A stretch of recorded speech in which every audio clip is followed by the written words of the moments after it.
Let's talk about force-free training, and let's start with the fact that it does not really exist. Nothing in life is force-free. Nothing in life is without consequence. There is no creature on this planet that does not learn through negative consequences of their actions. There is learning involved through negative consequences, and you can't just magic wand it away, because the consequence of saying that you can do this is overflowing shelters in Europe, in the US, in Canada, and many other countries.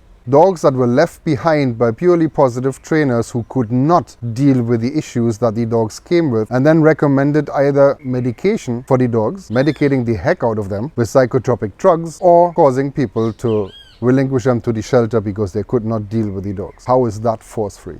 Dogs that pull on leashes, get slapped on halties, that bruise their gums, bruise their lips. How is that force-free? Any of my dogs, if I let them out and I show them a pinch collar, they wag their tail and stick their head through it because they know they're going training. They're happy to wear it because they know what it represents for them. That split second of discomfort versus 99% of that training session being positive and reward based means nothing to them other than learning. If a human wants to be cruel to a dog, they can do this with a leash and a flat collar. And they do. There are those cases. The vast majority is not that though. The vast majority does not treat dogs like this, regardless of what tool they're using. So to paint everybody with a broad brush and say, because you're using a pinch collar, you're cruel to the dog, is just ludicrous, inaccurate, and contrived at best. Different tools serve different purposes. How you use the tool is important. If somebody wants to be cruel, they will be cruel. But that has nothing to do with what tool is in their hands. That has to do with up here.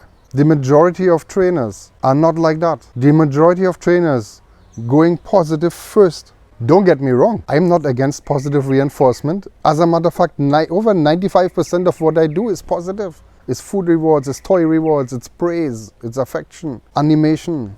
But if you have a dog that is high in confidence, high in nerve strength, and is dominant, every now and again you need a little correction. There is no way around that. And if you think that you can do it, show it. There is tons of people repeating the same sentences over and over and over, all over the internet. You know what they all have in common? They don't show any work. It's only this. There is no work shown.